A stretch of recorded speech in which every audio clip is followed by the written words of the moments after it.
Сегодня расскажу об очередном флагмане за недорого – Xiaomi Mi 8. За сравнительно вменяемые деньги у него есть 845-й дракон, экран и камеры топового уровня и даже аналог Face ID. Правда, еще нужно знать, как его включить. Обо всем этом далее. О дизайне монобровых уже вообще говорить не хочется, честно. Я даже вместо этого подумываю делать просто вот так.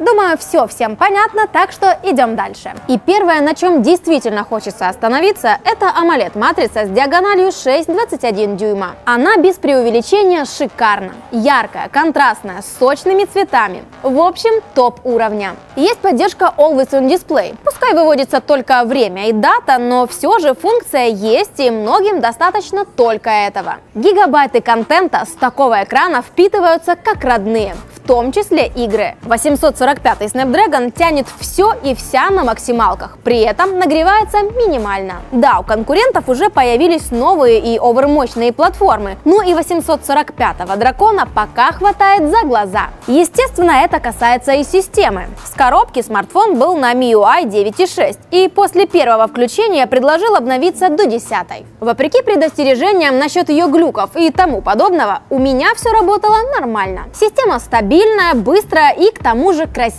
Да, последнее время MIUI прямо радует своим видом. Пускай некоторые штуки позаимствованы, но вкупе анимация, элементы интерфейса, эффекты выглядят круто, как по мне. Сначала хотела придраться только к тому, что разблокировки по лицу нет в меню. Ведь есть же в Mi 8 набор датчиков в вырезе и должен работать аналог Face ID, а меню нет такого. Потом поняла, что вряд ли это баг, скорее всего функцию спрятали специально. Именно спрятали, ведь если в настройках региона выбрать что-то азиатское, например, Гонконг, то разблокировка по лицу тут же появится. И работает она отлично, быстро и без ложных срабатываний. Естественно, есть инфракрасный проектор и другие датчики, которые работают в полной темноте тоже мгновенно. При нормальном свете переключение на фронталку не происходит. Ее вообще можно закрыть. Лицо распознается, опять же, за счет крутых сенсоров. Почему же функцию спрятали, если все так хорошо работает? В сети наталкивалась на случаи, когда систему обманывали похожие или не очень лица. Но вряд ли это глобальная проблема. Скорее всего, она появилась при адаптации смартфона под наш регион. И судя по тому, что ее просто скрыли, предположу, что включат ее в одном из следующих обновлений. Хотя лично я пользовалась ею и в таком виде. Комбинировала с отпечатком пальца. Это удобно.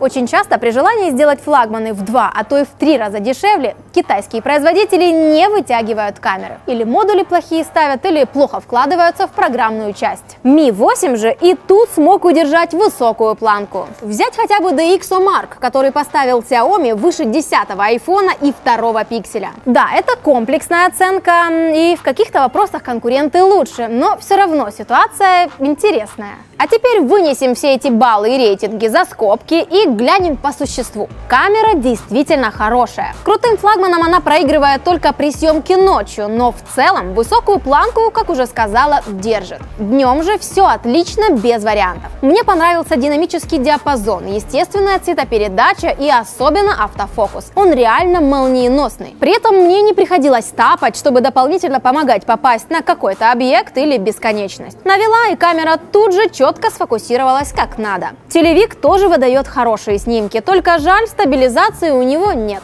Программная часть, как говорят, не стыдная. Искусственный интеллект определяет энное число сцен и в основном положительно улучшает снимок. Можно пользоваться. Боке создается не без промахов, но в целом также может отправляться в список плюсов камеры. Да, еще есть чудо-улучшайзеры лица, о которых мы рассказывали в обзоре Mi 8 Lite. Только в отличие от него функция работает лишь на фото. И последняя сторона Mi 8, о которой хочу рассказать, это автономность. В этом плане у флагмана есть все предпосылки, чтобы жить долго. 10-нанометровый процессор, хорошая емкость батареи на 3400 мАч и экономичная AMOLED-матрица. И смартфон действительно легко держится с раннего утра и до позднего вечера. Если использовать только экран и Wi-Fi, например, при просмотре YouTube, то при максимальной яркости можно выжать около 11 часов. Время на уровне топовых долгожителей. С основными аспектами разобрались, поэтому теперь быстро пройдусь по несказанному в формате вопрос-ответ.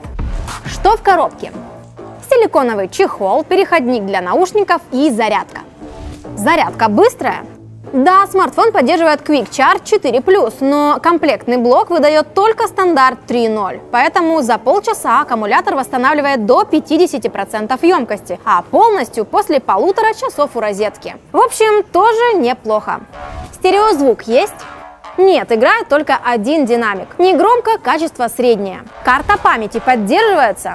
В слоте место только под 2 симки. Может, тогда влагозащита? Тоже промах. Под воду смартфону нельзя.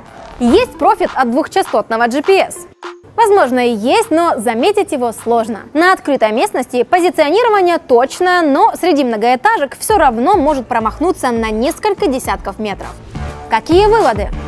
Даже несмотря на дизайн и минусы, которые вскрылись в ответах на вопросы, я думаю, это достойный флагман, который многократно перекрывает их своими плюсами. Напомню, это AMOLED-экран, камеры топового уровня, 845-й Snapdragon и автономность. В положительном ключе хочу еще выделить разблокировку по лицу, которую рано или поздно должны включить официально с обновлением прошивки. А вишенкой на торте тут выступает ценник, потому что Mi 8 на данный момент стоит около $470. И даже если придется добавить еще 40 за версию на 128 гигабайт памяти, это все равно очень демократично, особенно на фоне $1000 флагманов. Пишите, что вы думаете о Xiaomi Mi 8 и какие конкуренты, по вашему мнению, у него есть, и есть ли они вообще. Еще предлагайте свои вопросы для рубрики «Вопрос-ответ». Добавлю их в следующих видео. Ставьте лайк, подписывайтесь на канал и жмите на колокольчик, чтобы их не пропустить. Пока!